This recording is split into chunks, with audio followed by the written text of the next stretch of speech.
But first off, why don't we start with a little bit of personal history that kind of portray certain aspects that we want to accent of this area.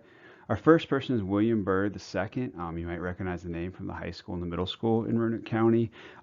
Byrd was a wealthy planter who saw himself as a kindly person, who saw himself as a kindly owner of slaves. But it was also quoted that he beat a slave, little Jenny, for not working hard enough. This is a young girl who he thought wasn't working hard enough. He also branded a slave with a hot iron for pretending to be sick. So you can see the kind of the contradictions right here, and these are things we'll see throughout the Southern culture and other things. You'll see someone who sees himself as kind of upper class, kindly, but at the same time treating people below him horribly. Here's another story of the Moore family. A lot of the labor that existed in the Southern colonies were indentured servants. Um, so this is actually an example of a family that was taken away from their mother. They were forcibly taken away in England and brought over to the colony in Virginia. The children were between the ages of 4 and 8. You can see that they were taken. There was no foster care. They were taken to work. And three of the four children actually died within 6 months of getting to Virginia. So here's another story of an indentured servant. Elizabeth Spriggs traded her labor in return for passage to the colonies. She agreed to work for a set amount of years in the colonies in return for the boat ride and the cost of going to actually Maryland. She served as a servant in the household in Maryland, and she was quoted as basically her day in day out life was, "I toil day and night. I scarcely have anything to eat and must sleep outside on the ground with only a thin blanket to keep me warm." You see just the hardship of that, trying to find a new life, but being forced to be a servant and not given really anything in the New World. Here's another horrible story from these colonies. This man was actually unnamed, but he is referenced in several of the primary sources that came out of the Jamestown colony. So what happens in Jamestown is we're going to learn about. They had really rough winters, and this man, figured out what he was going to do to survive the winter was kill his wife. And he cut her into steaks, salted them down, and feasted on her throughout the winter to be able to survive. So he reverted to cannibalism of his wife. Like I said, he was not named in any of the sources, but it's referenced several times in a lot of the primary sources from the account. So you can see kind of the hardship they had and the harshness of life they had, but also kind of the self-serving attitude some of these people had. They came to find a new life for themselves and didn't matter what happened.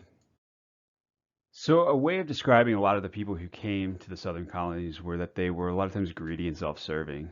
They came to this area to try to get wealthy or make money in the new colonies. A lot of them came from were employed from joint stock companies. We talked about that briefly in the last one. But joint stock company is basically a basic. It's a private investment um, firm that private people invest in that firm and send people to the colonies to try to make money and bring back money back to England. And these are kind of the modern forebears of corporations. But also people came to Virginia seeking gold, which had been a theme with the Spanish conquistadors.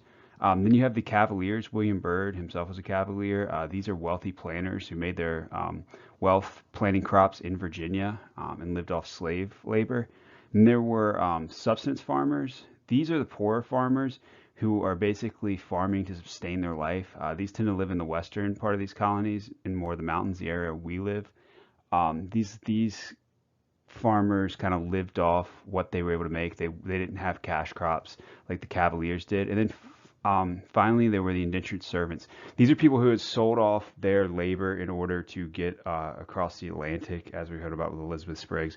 So the main thing to kind of remember about all this is that a lot of this was just these people had crossed the Atlantic in their to for their own wealth, for their own means, to try to make a life. All right, so the Virginia Company of London is one of the famous joint stock companies that we should know.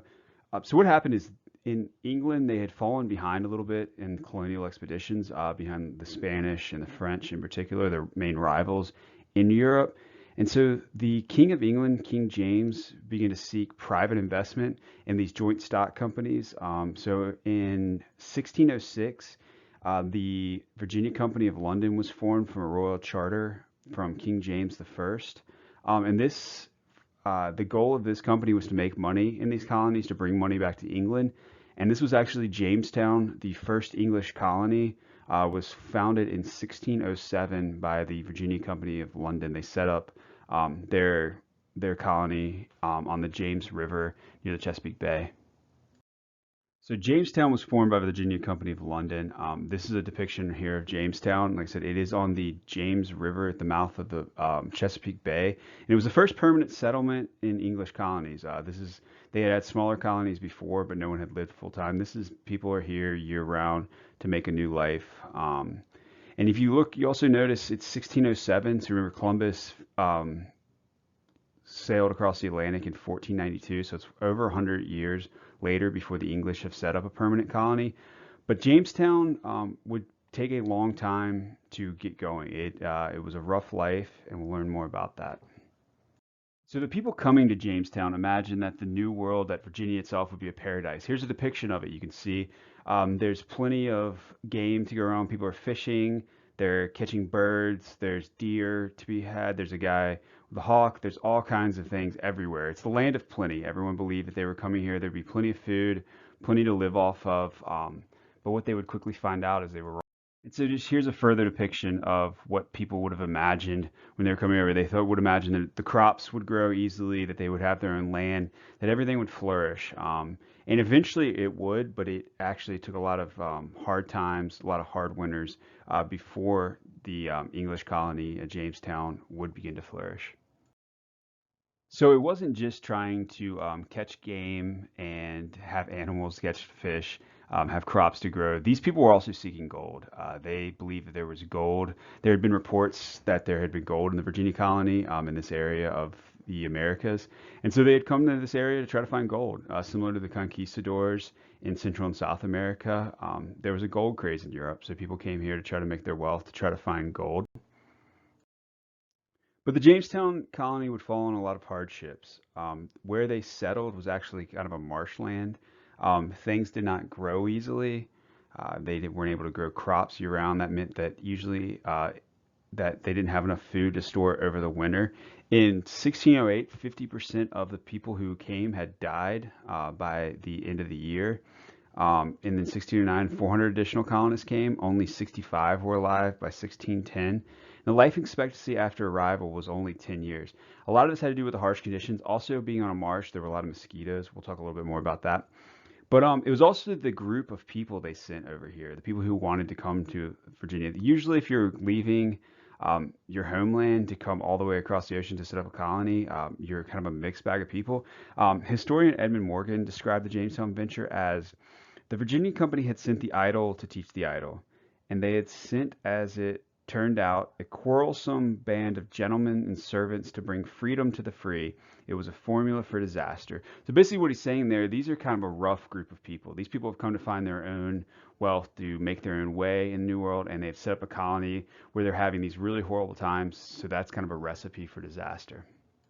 As I mentioned, they had really hard times growing crops here because of the nature of the land. It was nothing really grew that well. They weren't able to have large harvests, so they weren't able to store a lot of food throughout the winter. So a lot of the colonies starved over the winter time because of the lack of food. What you're seeing here is a depiction of someone being carried out of the Jamestown colony to be buried. But as the colony kind of settled in full time here in 1622, they had had some peaceful relations with the Indians, but that actually ignited during this time. Basically, what happened is the Indians came in, the Powhatan Indians in the area came to sell goods and ended up killing 347 English settlers, men, women, and children. The reason for this is that Jamestown had started to expand and they continually taking land. And so the Powhatan Indians, you've probably heard the story of Pocahontas and everything, but that's based on what happened during this war. Supposedly she stopped the war, but that's a lot of myth making. But the main thing to know is just that these Indians fought back against English settlement because the English had continually taken their land. So it wasn't only just fighting with the natives and starvation, which caused a lot of the Jamestown settlers to die and suffer. They also suffered from a lot of diseases. Dysentery was rampant throughout the colony, as was malaria. Malaria spread by mosquitoes. They settled in a marshy area that was thick with mosquitoes, so malaria was common. It killed a lot of the people in the New World. But while these settlers didn't find gold and found few crops they could grow in the area, they did discover one crop that would actually save Virginia, and that's tobacco. Tobacco was grown by the natives in the area. It was first planted by the Englishmen in 1612, and 55 million pounds were grown in Virginia by the mid 1700s. So in about 100 years, that many million pounds have been grown in that area. So what happens is ends up growing. It's a cash crop. It's not a crop you can eat, but you can smoke it and they can send it back to England where it becomes increasingly popular over there. They had not had tobacco before. So there's a crop from the New World that was sent back that became very popular. So money starts to flow into the colonies, and more people start to come.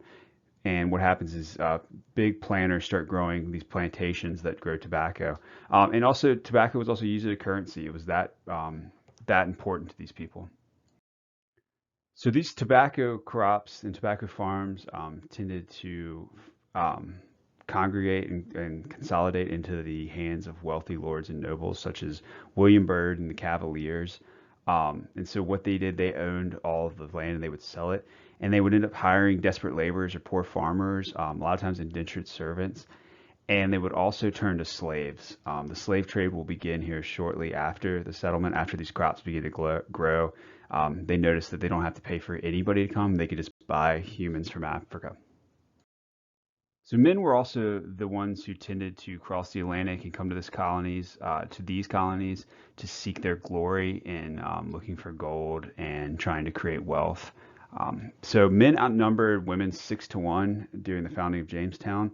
In 1620, a bride ship was sent from England with 90 women to Jamestown, because when you tend to have men congregate in that area, they tend to kill each other. They tend to fight. So they had women to kind of hopefully pacify them. Each woman cost 150 pounds of tobacco to purchase as a wife. You can see some of the morals of the time, but you can also see the importance of tobacco. You could purchase a wife with it. So as the wealth grew in these colonies from the tobacco trade, more and more people were there as the economy was growing. As the economy grows, there tends to be more jobs. There's more money. So you can see here is a advertisement for servants, for tradesmen, for blacksmiths, shoemakers, tailors, carpenters, bricklayers, painters, stuff like that. But what are the main ways that labor came to the colonies was in the form of indentured servants. Poor people in England couldn't pay the passage across the Atlantic, so what they would do is trade their labor for passage. So you would say, I will work 10 years to pay back the debt of getting across. And 120,000 people migrated to the Chesapeake during this time. 75% of them were servants. So most of them owed a debt to either a wealthy landowner or a wealthy person who had paid their way. So they're already becoming indebted before they even reach Virginia. There was also incentive beyond just bringing people to be a laborer for yourself. There was a system known as the headright system, so that people were given 50 acres of land for every person that they brought to Virginia. Virginia was started to grow as economy; they needed more people. So there's an incentive here that if you pay for more people, you have indentured servants and you're getting more land. So what this is creating is a situation where the wealthier tend to get wealthier and get more land, and that's what we see with the growth of Cavaliers and the growth of slaveholders. So while some people got extremely rich and were getting rich in the tobacco farms, these big farmers, most of the people that immigrated were subsistence farmers. These were tended to be the poor English, Scots Irish, and a few Germans who would immigrate. And basically, they lived off what they grew. They hunted, traded, grew some crops, mainly corn, and raised livestock such as pigs to survive. They grew enough to sustain their family. That's the thing you think sustain with subsistence. Um, but they didn't grow anything like a cash crop like tobacco to sell. They lived off their crops, lived off the land, and hopefully survived through the winters, which could be harsh. If indentured servitude wasn't bad enough, the southern colonies soon began to turn to slavery, particularly from Africa. Africans were being enslaved in the continent and sold to Europeans, and then brought across as free labor, basically bought and worked. The first slaves were imported in 1619 to the Virginia colony, and they began to replace indentured servitude in the late 1600s.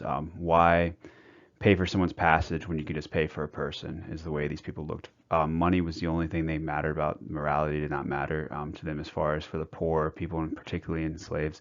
And there were 300,000 slaves in the Chesapeake by 1770. So 150 years, 160 years after Jamestown, there are that many slaves. More slaves in the Chesapeake area than there is population in Roanoke. One of the ways we can see the cruelty and the horrors of the slave trade is here at the Middle Passage. The Middle Passage is the name of the transportation of slaves, the trade route from Africa to the Americas. And here you can see slaves on the slave ships, basically treated as cargo, treated like completely packed, not treated as human. And this kind of shows how the southern colonies, how these southern plantation owners treated people as commodities, treated things as a way to just make money. They didn't even think of these people as human. And you can see the horrible conditions here. So plantation owners wanted to protect the institution of slavery. So in order to do this, they tried to solidify the idea of racism in society. So in 1662, a decree was passed that said slavery was passed down by the mother to her children. That is, if a child is born into slavery, if the mother's a slave, that the child automatically becomes a slave of the slave owner, and the slave owner can do what they wish with that child.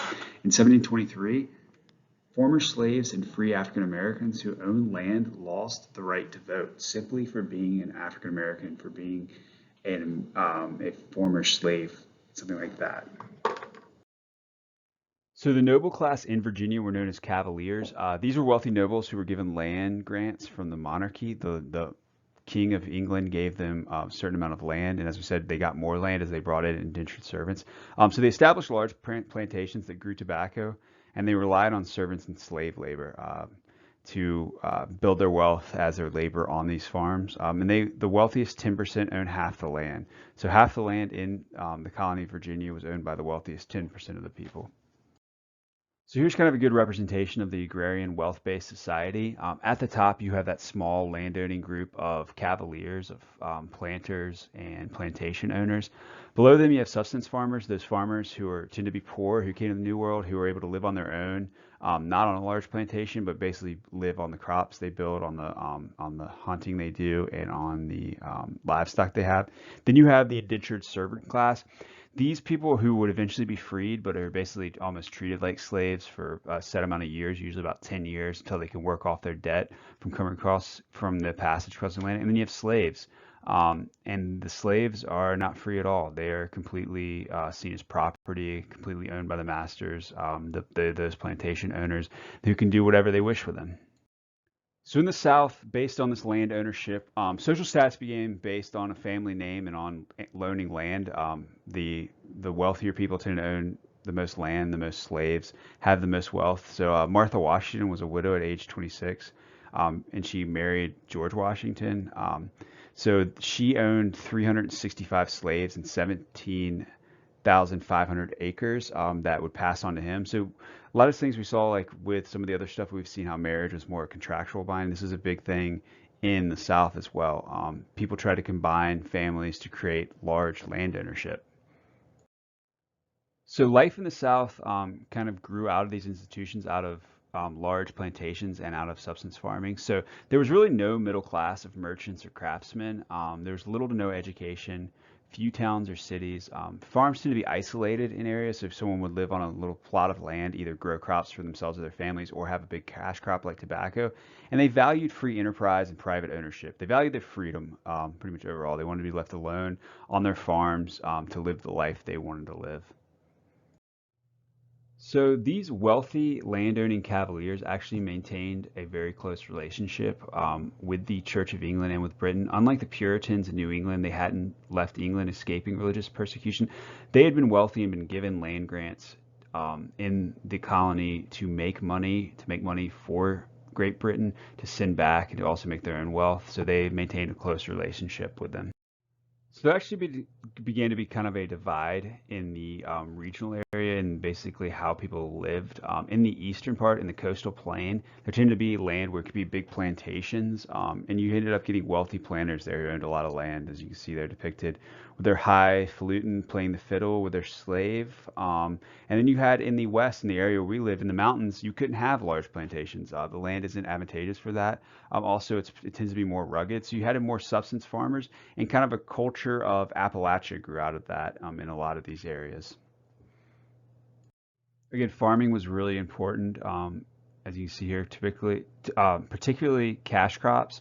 Tobacco, of course, being the first one, but we also had rice and indigo began growing. But then the other people began to live on subsistence farming, sustaining farming to support their family and support their way of life.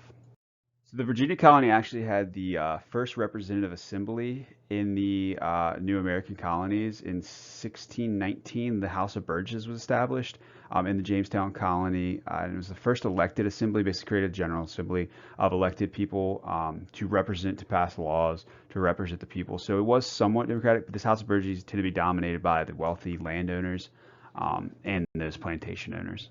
As I mentioned, politics were dominated by the wealthy. Only the wealthy could vote or participate in government, and laws benefited the rich, as we saw with the racial institutions, the slave codes, the Indian policy. They could take land away, push Indians further to the west, and they maintained close ties with Britain because Britain at that time was wealthy. They were trading with them. That's where their main trade routes were. So they maintained those close ties to Britain to maintain their. So as we saw, people in the East and people in the West tend to live different lives, and that resulted in Bacon's Rebellion in 1676. Nathaniel Bacon lived in the western frontier and was attempting to trade furs with the Indians, but the governor of Virginia at the time, William Berkeley, had outlawed trade with the Indians in the western frontier. So these people were upset that they were impinging on their way of life. Bacon started a rebellion, took about 500 followers to Jamestown, and actually burned the colonial capitol building down.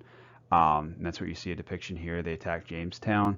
The rebellion was suppressed, and 23 people were put to death, were hanged for rebellion. Bacon actually died of dysentery before this.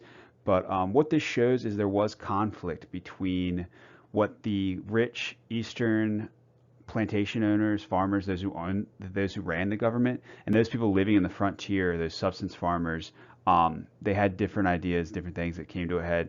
So these are kind of some of the main themes I really wanted to focus on for the southern colonies, and we'll talk more about all this in class.